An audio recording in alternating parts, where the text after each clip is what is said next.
Abonnez-vous sur votre chaîne YouTube DKR 221 et n'oubliez surtout pas de cliquer sur la cloche pour recevoir les notifications. DKR 221.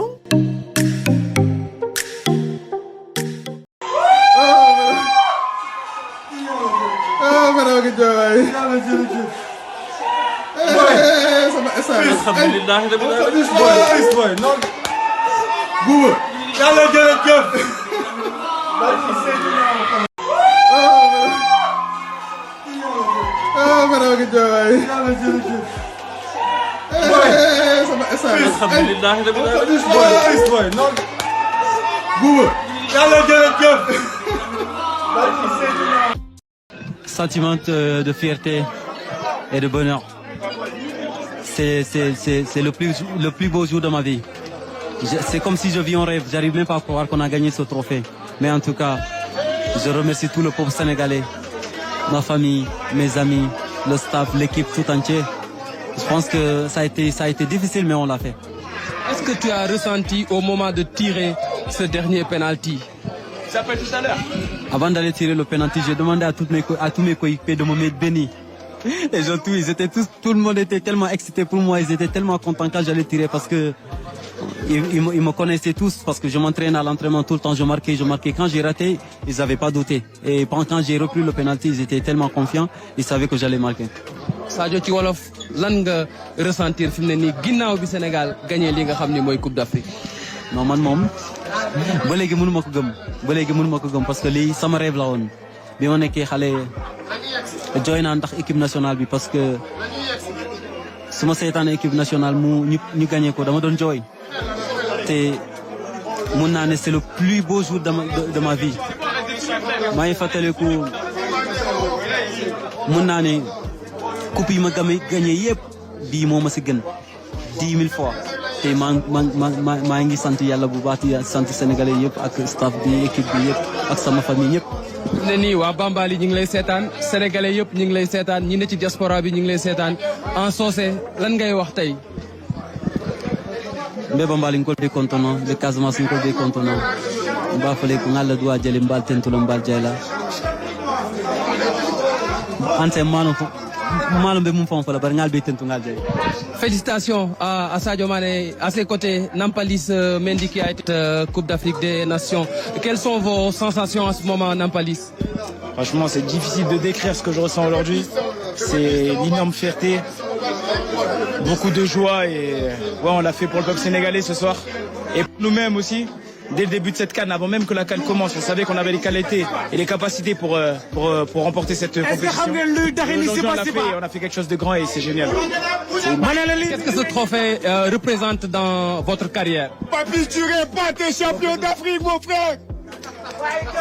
Il représente beaucoup de choses, hein. Il représente tout. Je pense que c'est la plus belle chose de toute ma carrière. J'avais jamais connu ça. Et c'est un jour que j'espère que j'ai pas envie que ça s'arrête. Donc voilà, très très fier de tout le monde, de tout un groupe. On a été une vraie famille. Tout le monde a été uni, soudé et je pense que ça s'est vu sur le terrain. Félicitations à vous, Nampalys Mendy. Nous sommes avec Moustapha Nam. Moustapha, vous êtes champion d'Afrique. J'imagine que c'est une grosse fierté. Champion d'Afrique. Voilà. On a vu vos larmes de joie. Non, mais larmes de joie. Et tout le monde a pleuré au Sénégal. Beaucoup en tout cas. Billahi dañ ko waxante woon bu match bi jeexee dañuy jooy mais jooyu mbégte. Billahi lii la ñëpp Sénégal ñëpp. Aïcha mu ngi noonu donc Ibrahima ñu ngi ñëwaat ci yow dans un instant ñoo ko gisandoo donc xam ngeen affaire direct moo. ci vestiaire u Lions yi fi mu toll nii nag c'est la joie.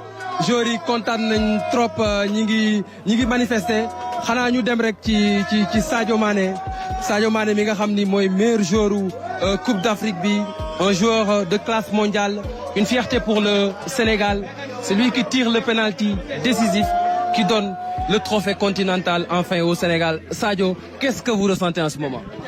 Sentiment de fierté et de bonheur.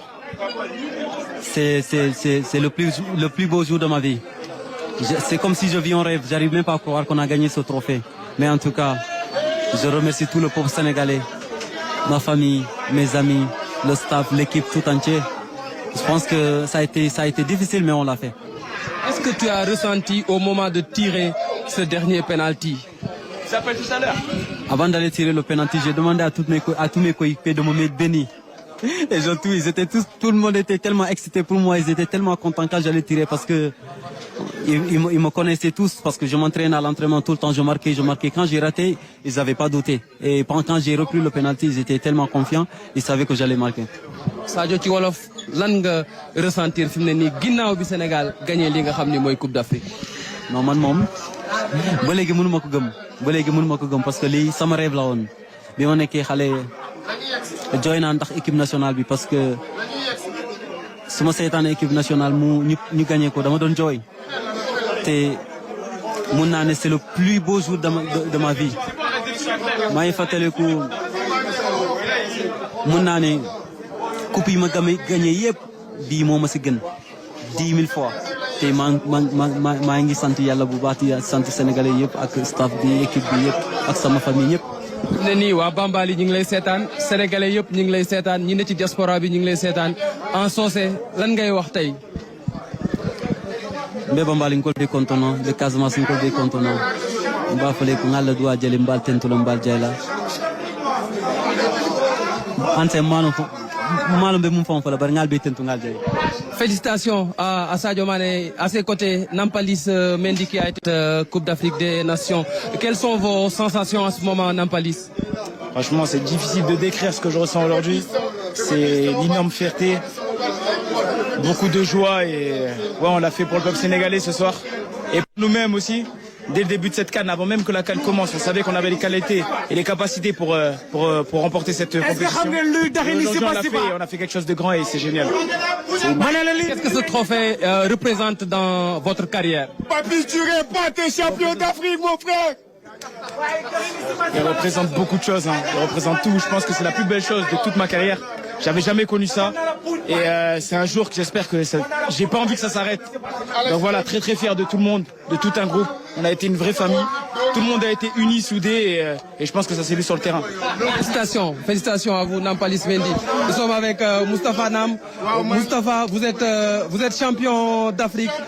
J'imagine que c'est une grosse fierté. Champion d'Afrique. Voilà. On a vu vos larmes de joie.